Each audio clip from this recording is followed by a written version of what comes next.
நாங்கள் தேனி மாவட்டம் ஆண்டிப்பட்டியிலேருந்து வந்திருக்கோம். என்னோடய பேர் சித்ரா. நான் வராகி அம்மாவை கிட்டத்தட்ட ஒரு 2 வருஷமாக வழிபாடு பண்ணியிருக்கேன். வாழும் சித்தர்களை பற்றி தேடும்போது எனக்கு எங்கள் மாவட்டத்தில் தேடும்போது அம்மாவோட பதிவு எனக்கு கிடச்சிச்சு. இன்றைக்கி அம்மாவை எப்படியாவது பார்க்கணும் அப்படின்னு சொல்லிட்டு அம்மா கொஞ்சம் டிஸ்டன்ஸ் உள்ளே தான் தள்ளியிருக்காங்க. பட் இருந்தாலும் அவங்களை எப்படியாவது பார்க்கணும்னு சொல்லிட்டு என் பையனை கூட்டிகிட்டு நான் இன்றைக்கி வந்தேன். இன்றைக்கி அம்மா பார்த்தப்ப கதவு பூட்டி இருந்துச்சு. பட் இருந்தாலும் அங்கே இருக்க ஒரு அண்ணா எனக்கு ஹெல்ப் பண்ணி கோயில் திறந்து விட்டாங்க. அம்மா ஆத்மார்த்தமாக நான் தரிசனம் பண்ணிட்டேன். மனசு ரொம்ப திருப்தியாக இருக்குது. ஒரு சாமியை பார்த்தோன்றதையும் தள்ளி ஒரு அம்மாவை பார்த்த திருப்தி, ஒரு அம்மாவை ஒரு மகளை சந்திச்சா என்ன திருப்தி இருக்குமோ அந்த திருப்தி எனக்கு கிடச்சிருக்கு. ஸோ இந்த ஹெல்ப் பண்ண வராகி அம்மாவுக்கும் ஹெல்ப் பண்ண அந்த அண்ணாக்கும் ரொம்ப ரொம்ப நன்றி. அம்மாவுக்கு கிட்டத்தட்ட 68 ரூபங்கள் இருக்குது. வராகிலேயும் 68 வாராகி இருக்காங்க.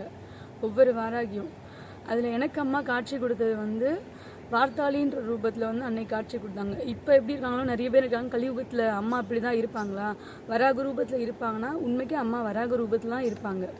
எங்கள் வீட்டில் அந்த அம்மா என்னுடைய வீட்டு வழக்கில் தெரிஞ்சப்போ அவங்க நான் ஃபோட்டோவில் ஃப்ரேம் பண்ணி நான் வச்சுருக்கேன். அதை நான் உங்கள் எல்லாத்துக்கும் காமிக்கிறேன் அவங்க எப்படி இருப்பாங்கன்னு. அதே மாதிரி அம்மாவுக்கு சண்டோ சண்டன் அப்படின்ற ஒரு பையனும் இருக்காங்க. அன்னைக்கு அம்மா எனக்கு விளக்குழியில் காட்சி கொடுக்கும்போது அந்த சண்டோ சண்டன் அம்மாவோட பையனும் சேர்ந்து தான் காட்சி கொடுத்தாங்க. இந்த கலியுகத்தில் நம்ம மனசார ஒரு பெத்த அம்மாவை கூட ஒரு கடவுள் ஸ்தானத்தையும் தாண்டி அம்மா நீங்கள் வாங்க என்னோடய கஷ்டத்தை தீருங்கன்னு ஒரு இக்கட்டான சூழ்நிலை நீங்கள் கூப்பிட்டிங்கன்னா அம்மா கண்டிப்பாக எவ்வளோ ஒரு சூழ்நிலை இருந்தாலும் ஹெல்ப் பண்ணுவாங்க.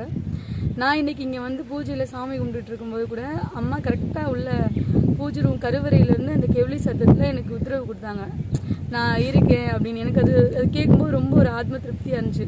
இப்போ இந்த வீடியோ பேசுகிற கூட அந்த அண்ணா சொன்னபோது கூட நான் அம்மாட்ட கேட்டேன், சொல்லட்டுமாம்மா அப்படின்ட்டு. ஆனால் அவங்க எனக்கு அதுக்கு உத்தரவு கொடுத்தாங்க, நான் இருக்கேன் நீ பேசு அப்படின்ட்டு.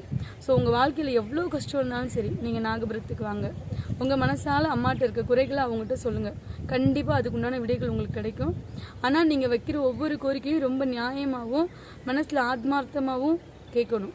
எனக்கு எடுத்தோடனே எனக்கு இது கொடு அது கொடு அப்படின்னு கேட்காம நம்ம மனசாட்சிக்கு நியாயமாக அம்மா என் வாழ்க்கைக்கு இது தேவை. ஒரு அம்மா தன் குழந்தைகிட்ட தன் குழந்தை ஒரு அம்மாட்ட கேட்குற மாதிரி, அம்மா எனக்கு நான் இந்த கஷ்டத்தில் இருக்கேன், எனக்கு இதை சரி பண்ணி கொடுங்க நாங்கள் கேளுங்க. அவங்க கண்டிப்பாக அம்மா சரி பண்ணி தருவாங்க. லைஃப்பில் எவ்வளோ இக்கட்டான சூழ்நிலை கூட அம்மா நிறைய விஷயத்தை எனக்கு சரி பண்ணி கொடுத்துருக்காங்க. இன்னைக்கு வர்றது கூட வீட்டில் நிறைய பிரச்சனைகளாக இருந்துச்சு. அதை வர முடியுமா முடியாதான்ற சூழ்நிலை. எங்கள் அம்மாவுக்கு ரொம்ப உடம்பு சரியில்லை. இருந்தாலும் அவன் மேலே பாரத்தப்பட்டேன். எனக்கு நீ பார்த்து நீ வான்னு கூப்பிட்டு நான் கண்டிப்பாக எனக்கு வரணும்னு ஆசை இருக்குமா, இந்த எல்லையில் நான் மிதிக்கணும்னா நீ தான்மா எனக்கு ஹெல்ப் பண்ணணும். கடைசியில் பார்த்தா நானும் என் பையனும் வர மாதிரி இருந்துச்சு. பக்கத்தில் பெரியம்மா நான் கூட வரேன் சித்ரான்னு அவங்களும் ஒரு துணையாக, நம்ம தனியாக வர முடியாது இல்லையா, அதனால் ஒரு துணையாக அவங்களே கூட வந்தாங்க. இன்றைக்கி அம்மாவும் முழு மனசோட ஆத்ம திருப்தியோடு வாங்கிட்டு சந்தோஷமாக கிளம்புறோம். அதுக்கு தகுந்த மாதிரி மலைச்சாரலும் ஆசீர்வாதம் பண்ணுது. இப்போ அதே மாதிரி அம்மா நம்ம நாகபுரத்தில் 2 அவதாரங்கள் இருக்காங்க. ஒன்று ஆனந்த வாராகியாகவும் இன்னொன்று தண்டினியாகவும். ஆனந்த வாராகி அப்படின்றவங்க யாருன்னா, உங்களுக்கு வாழ்க்கையில் நடக்கக்கூடிய மங்களங்கள், உங்களுடைய சந்தோஷம், ஒரு சுப காரியங்கள், கல்யாணம் நடக்கணும், ஒரு வளக்காப்பு பண்ணணும், இந்த மாதிரி உங்கள் மனசில் என்னென்ன ஆசைகள் இருக்கோ நல்ல ஆசைகள் எல்லாத்துலேயும் அந்த அம்மாட்ட மஞ்சள் அரிசி மனசார நீங்கள் கேட்டு போனீங்கன்னா ஒவ்வொரு பஞ்சமிக்கும் கண்டிப்பாக நடக்கும். அதே மாதிரி தண்டினின்னு இருக்க அவங்கள்ட்ட மாசாணியம்மன் எப்படியோ அதே மாதிரி தண்டினி அவதாரம் அம்மாவுக்கு. உங்களோட மனசில் நீங்கள் அதுக்காண்டி தப்பு பண்ணிட்டு நம்ம மேலே நியாயம் இருக்குது அப்படின்ற மாதிரி இல்லை. உங்கள் மனசாட்சிக்கு அவங்க உண்மைக்கே தப்பு பண்ணியிருந்தாங்கன்னா, உங்கள் வாழ்க்கையை கெடுத்திருந்தாலோ, உங்களை கஷ்டப்படுத்தியிருந்தாலோ, உங்களை மனசு நோகுற மாதிரி பண்ணா அப்படிப்பட்டவங்களுக்கு. ஏன்னா வராகி கலியுகத்தில் கண்கண்ட தெய்வம். நியாயம்னே நியாயம், அநியாயனே நியாயம். நம்ம மனுஷங்களை மறைக்கலாம், இறைவனை மறைக்க முடியாது. இறைவன்கிட்ட நீங்கள் கொடுக்கக்கூடிய கோரிக்கை நியாயமானதாக இருந்தால் கண்டிப்பாக தண்டினி அவதாரத்தில் ஒரு அசுரனை எப்படி சூரசம்காரம் பண்ணுவாங்களோ அந்த மாதிரி உங்கள் வாழ்க்கையில் இருக்க அந்த எதிரிகளையும் அவங்களுக்குண்டான தண்டனை அம்மா கொடுப்பாங்க. ஆனால் நீங்கள் வைக்கக்கூடிய கோரிக்கைகள் ரொம்ப நியாயமாக இருக்கணும். நியாயமாகவும் உண்மையாகவும் இருந்தால் அதுக்குண்டானதை அம்மா கண்டிப்பாக என்றைக்கும் கொடுப்பாங்க. நான் 2 வருஷம் வராகி அம்மன் வழிபாடு பண்ண ஆரம்பிச்சு அம்மா எனக்கு கிட்டத்தட்ட ஒரு 8 மாதம் இல்லை 1 வருஷம் கழிச்சு விளக்குழியில் காட்சி கொடுத்தாங்க. விளக்கில் நார்மலாக அகல் ஏற்றுனா ஒரு அகல் தான் வரும். ஆனால் என் வீட்டில் அகல் ஏற்றும்போது 2 அகல் வரும். அந்த விளக்கோட முனை 2 பகுதியாக இருக்கும். அப்படி இல்லைன்னா விளக்கோட அளவு நார்மலாக இவ்வளோ தான் ஏற்றுவேன். ஆனால் அது ரொம்ப உயரமாக எரியும், பெருசாக எரியும். ஆனால் அவங்க பல யாகங்கள் பண்ணி எவ்வளோ பேர்த்துக்கு காட்சி கொடுக்கக்கூடிய அந்த அம்மா, நான் ஒரு சாதாரண ஏழை, என்னால் இவ்வளோ தான் என் வீட்டில் சாதாரண ஒரு தேங்காய் வச்சு இப்படி தான் அம்மாவுக்கு படையல் பண்ணேன். ஆனால் அவங்க எனக்கு காட்சி கொடுத்தாங்க. அந்த காட்சி கொடுத்ததையும் நான் அந்த அண்ணாட்ட சொல்லி யூடியூப்பில் நான் போட்டு விட சொல்கிறேன். ஏன்னா நீங்கள் ஒவ்வொருத்தரும் நிறைய பேர் வராகி அம்மா நம்புவீங்க, நம்பாமல் இருப்பீங்க. ஆனால் கலியுகத்தில் அவங்களுடைய பக்தி உண்மையானதாக இருந்தால் அம்மா கண்டிப்பாக காட்சி கொடுப்பாங்க, உங்கள் கஷ்டத்தையும் தீர்த்து வைப்பாங்க. இது மட்டும்தான் உண்மை.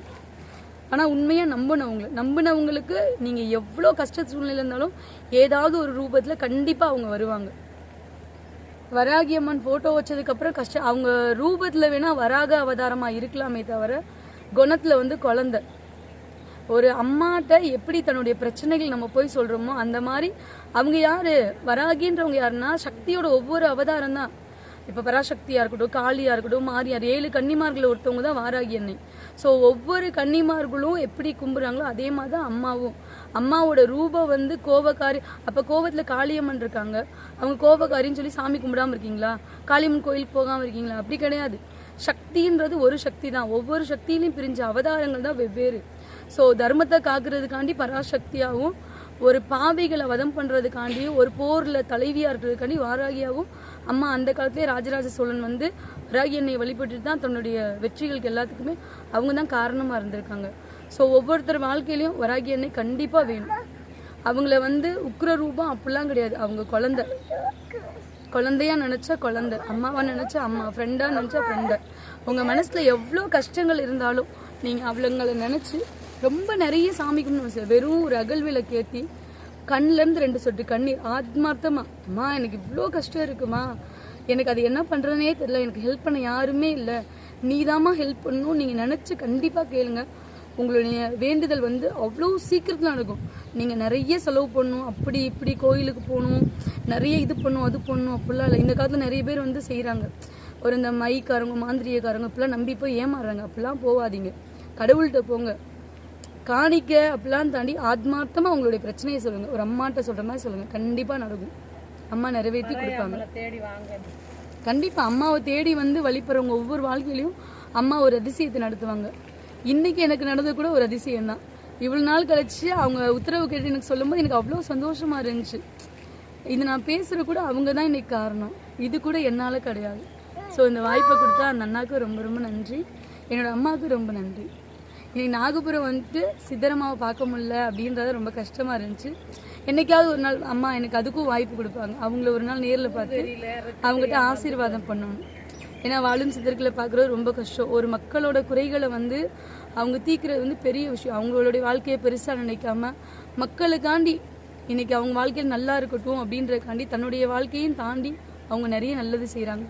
சுருளியில் இருக்க மலைவாழ் மக்களுக்கெல்லாம் அவங்க நான்வெஜ்ஜே தொடலன்னா கூட அவங்களுக்காண்டி அந்த பசங்களுக்காண்டி செஞ்சு போய் கொடுத்ததெல்லாம் பெரிய விஷயம். அதுக்கு ஒரு மனசு வேணும். அவங்க எப்படின்னா ஒரு உயிராக பார்க்குறாங்க. ஒவ்வொருத்தரையும் அவங்களுக்கு நான்வெஜ் பிடிக்கும் அப்படி இப்படின்னு இல்லாமல் அது ஒரு உயிர். அந்த உயிருக்கு நம்மளால் என்ன பண்ண முடியும்? ஒரு மனுஷனாக பிறந்தோடைய அர்த்தம் என்னன்னா, ஒவ்வொரு உயிரும் பிறந்து அழியறதுக்கு முன்னாடி எதுக்காண்டி இந்த பூமியில் வந்தோம், நம்ம நல்ல கர்மாவை கொண்டு போகணும். காசு பணம் சம்பாதிக்கிறத தாண்டி புண்ணியத்தை செய்யணும், நிறைய நல்லது செய்யணும். இல்லாத ஒருத்தவங்க பசிக்குதுன்னு கேட்டாங்கன்னா அவங்களுக்கு நம்மளால முடிஞ்சதை செய்யணும். இல்லை ஒரு மனுஷங்களுக்கு செய்யணும்னா 6 அறிவு உள்ள மனுஷன் செய்ய முடியலன்னா கூட ஓரறிவு ஈரறிவு உள்ள வாயிலா ஜீவன்களுக்கு, ஒரு காக்காக்கோ ஒரு குருவிக்கோ நம்மளால முடிஞ்ச செஞ்ச தான தர்மங்களை செஞ்சோம்னா அது இறைவனுக்கு செஞ்ச அர்த்தம் தான். ஒவ்வொரு உயிர்லேயுமே கடவுள் இருக்கார். ஸோ அந்த உயிர் எதுவாக வேணா இருக்கலாம். அந்த எல்லா உயிர்களுக்கும் நம்மளால முடிஞ்ச நம்ம நல்லதை செய்யணும். இந்த பிறவியில் மனுஷனாக பிறந்ததுக்கு நல்லதை செய்யணும். ஸோ எல்லாருமே உங்கள் வாழ்க்கையில் முடிஞ்சளவுக்கு உதவி செய்யுங்க, நிறைய நல்லது செய்யுங்க, யாரும் பாவம் செய்யாதீங்க.